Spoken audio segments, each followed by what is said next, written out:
अक्षय तृतीया की कथा सनातन शास्त्रों में निहित है कि द्वापर युग में पांडवों को लंबे समय तक राज्य से बाहर रहना पड़ा था। एक बार पांडव अज्ञातवास में रह रहे थे।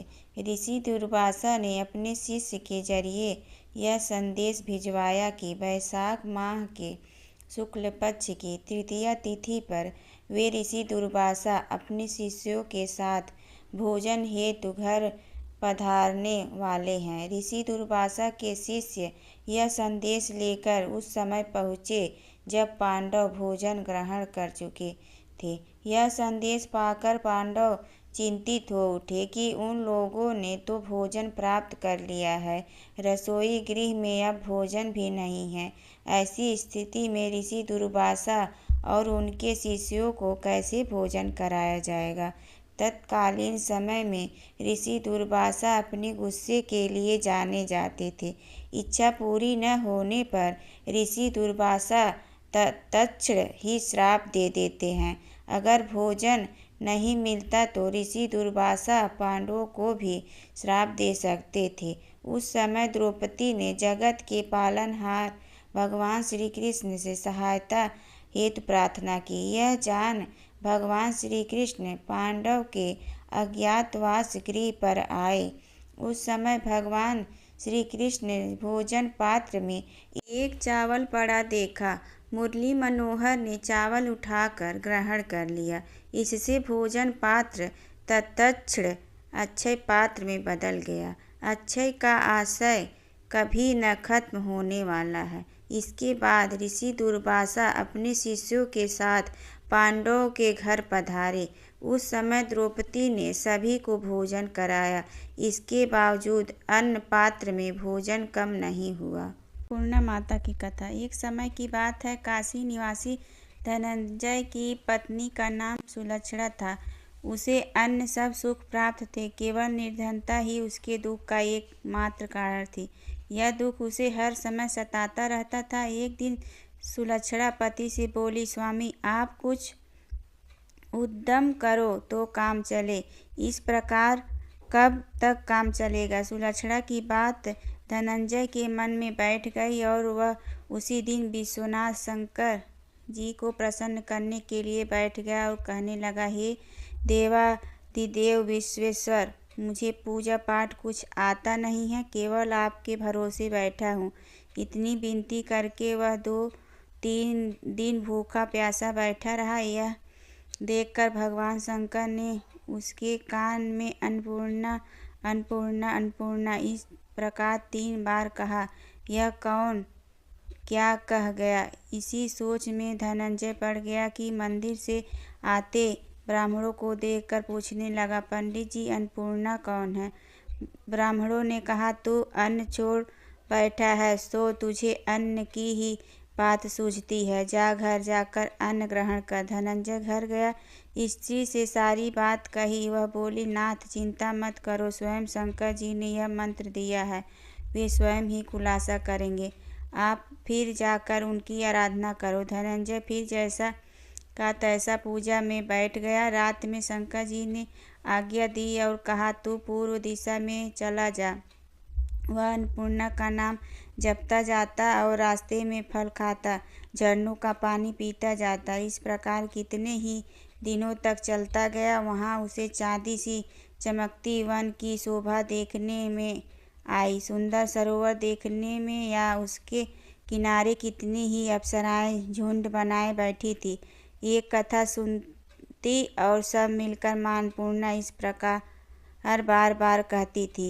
यह अगहन मार्गशीर्ष मास की उजेली रात्रि थी और आज से ही व्रत का आरंभ था। जिस शब्द की खोज करने वह निकला था वह उसे वहाँ सुनने को मिला। धनंजय ने उनके पास जाकर पूछा, हे देवियों, आप यह क्या करती हो। उन सब ने कहा, हम सब माँ अन्नपूर्णा का व्रत करती हैं।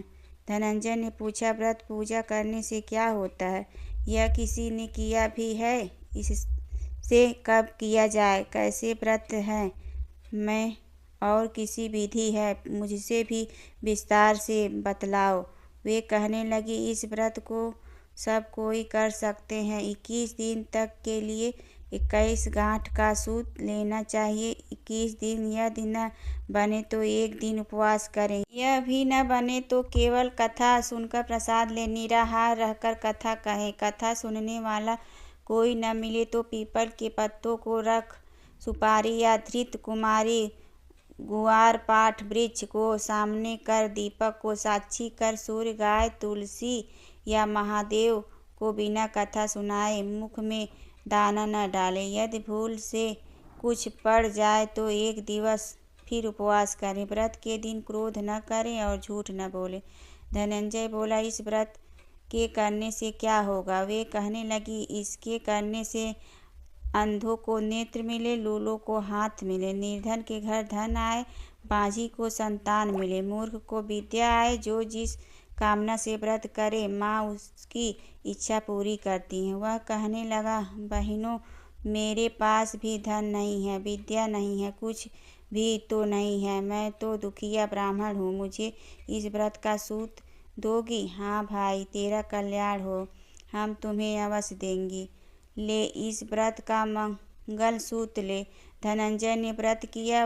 व्रत पूरा हुआ तभी सरोवर में से 21 खंड की सुवर्ण सीढ़ी हीरा मोती जड़ी हुई प्रकट हुई। धनंजय जय अन्नपूर्णा अन्नपूर्णा कहता जाता था। इस प्रकार कितनी ही सीढ़ियाँ उतर गया तो क्या देखता है कि करोड़ों सूर्य से प्रकाशमान अन्नपूर्णा का मंदिर है। उसके सामने सुवर्ण सिंहासन पर माता अन्नपूर्णा विराजमान है। सामने भिक्षा हेतु शंकर भगवान खड़े हैं।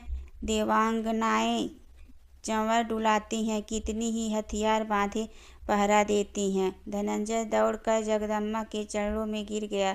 देवी उसके मन का कलेश जान गई। धनंजय कहने लगा, माता, आप तो अंतर्यामिनी हो, आपको अपनी दशा क्या बताऊं? माता बोली, मेरा व्रत किया है, जा, संसार तेरा सत्कार करेगा। माता ने धनंजय की जिह्वा पर बीज मंत्र लिख दिया। अब तो उसके रोम रोम में विद्या प्रकट हो गई।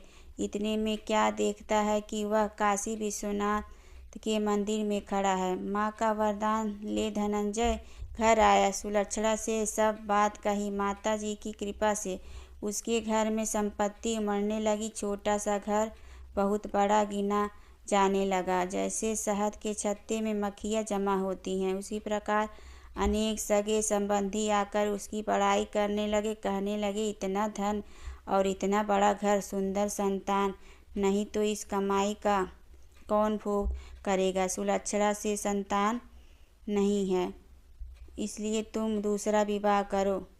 अनिच्छा होते हुए भी धनंजय को दूसरा विवाह करना पड़ा और सती सुलक्षणा को सौत का दुख उठाना पड़ा। इस प्रकार दिन बीतते गए। फिर अगहन मास आया। नए बंधन से बंधे पति से सुलक्षणा ने कहलाया कि हम व्रत के प्रभाव से सुखी हुए हैं, इस कारण यह व्रत छोड़ना नहीं चाहिए। यह माता जी का प्रताप है जो हम इतने संपन्न और सुखी हैं। सुलक्षणा की बात सुन धनंजय उसके यहाँ आया और व्रत में बैठ गया।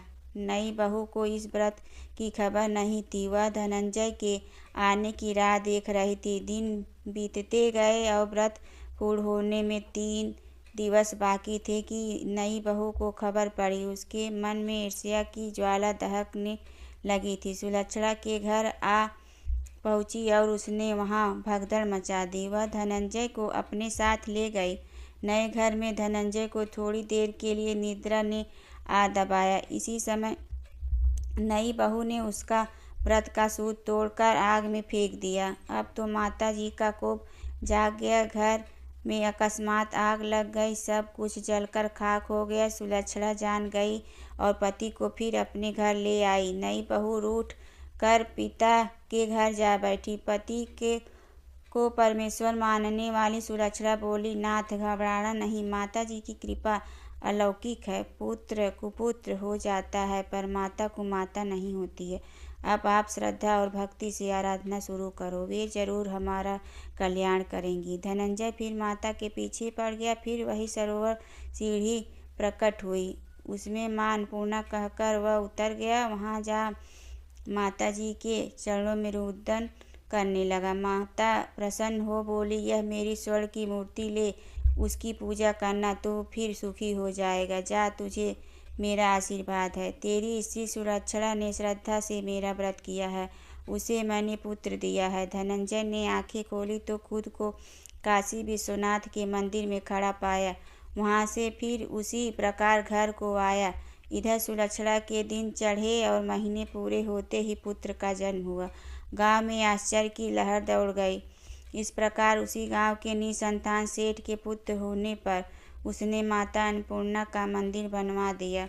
उसमें माता जी धूमधाम से पधारी, यज्ञ किया और धनंजय को मंदिर के आचार्य का पद दे दिया। जीविका के लिए मंदिर की दक्षिणा और रहने के लिए बड़ा सुंदर सा भवन दिया। धनंजय स्त्री पुत्र सहित वहां रहने लगा। माता जी की चढ़ावे में भरपूर आमदनी होने लगी। उधर नई बहू के पिता के घर डाका पड़ा, सब लूट गया। वे भीख मांग कर पेट भरने लगे। सुलक्षणा ने यह सुना तो उन्हें बुला भेजा, अलग घर में रख लिया और उनके अन्न वस्त्र का प्रबंध कर दिया। धनंजय, सुलक्षणा और उसका पुत्र माता जी की कृपा से आनंद से रहने लगे। माता जी ने जैसे इनके भंडार भरे वैसे सबके भंडार भरे। बोलो अन्नपूर्णा माता की जय।